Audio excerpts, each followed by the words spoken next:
Champions ట్రోఫీలో middle order batter Suryakumar Yadav లేకపోవడం భారత జట్టుకు లోటేనని మాజీ ఆల్రౌండర్ సురేష్ రైనా అన్నాడు. టీంలో అతడు చాలా కీలకమయ్యేవాడని అభిప్రాయపడ్డాడు. ప్రపంచ కప్ జట్టులో సూర్య అంతర్భాగంగా ఉన్నాడని, అతడు మ్యాచ్లో ఏ దశలోనైనా ఓవర్కు 9 పరుగుల చొప్పున రాబట్టగలడని సురేష్ రైనా అన్నాడు. అందరికంటే విభిన్నంగా బ్యాటింగ్ చేస్తూ ప్రత్యర్థిపై సంపూర్ణ ఆధిపత్యం కనబరుస్తాడని తెలిపాడు. సూర్య ఉండటం జట్టుకు తిరుగులేని ఆస్తి అని, అతను ఏ స్థానంలోనైనా బ్యాటింగ్ చేయగలడని ప్రశంసలు కురిపించాడు. ఛాంపియన్స్ ట్రోఫీలో అతడు లేకపోవడం భారత్కు వెళితేనని అన్నాడు. ఫామ్లో లేని టాప్ 3 ఆటగాళ్లపై ఇప్పుడు బాధ్యత ఉంటుందని గుర్తు చేశాడు.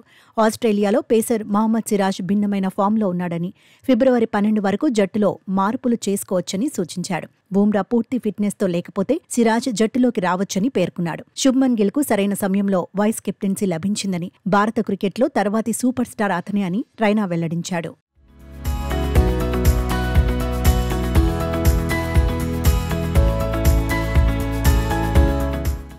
ఇక గత కొన్ని రోజులుగా పేలవ ప్రదర్శన చేస్తున్న team India captain Rohit Sharma ICC champions ట్రోఫీలో మెరుగైన ప్రదర్శన చేస్తాడని రైనా జోస్యం చెప్పాడు.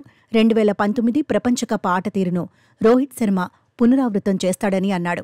రోహిత్ శర్మ కనీసం సగం ఓవర్ల పాటు క్రీజులో ఉంటే అతన్ని ఆపడం ఎవరితరం కాదని రైనా తెలిపాడు. కాగా 2019 వన్డే ప్రపంచ కప్లో రోహిత్ శర్మ 9 ఇన్నింగ్స్ల్లో 81 సగటుతో 648 రన్స్ చేశాడు. ఇందులో 5 సెంచరీలు ఉండగా ఆ టోర్నీలో రోహిత్ టాప్ స్కోరర్గా నిలిచాడు. అయితే ఛాంపియన్స్ ట్రోఫీ 2025 కోసం భారత జట్టును captain Rohit Sharma, chief selector Ajit అగార్కర్లో ఇప్పటికే ప్రకటించారు. కాగా ఈ జట్టులో భారత టీ20 కెప్టెన్ సూర్యకుమార్ యాదవ్కు చోటు దక్కలేదు.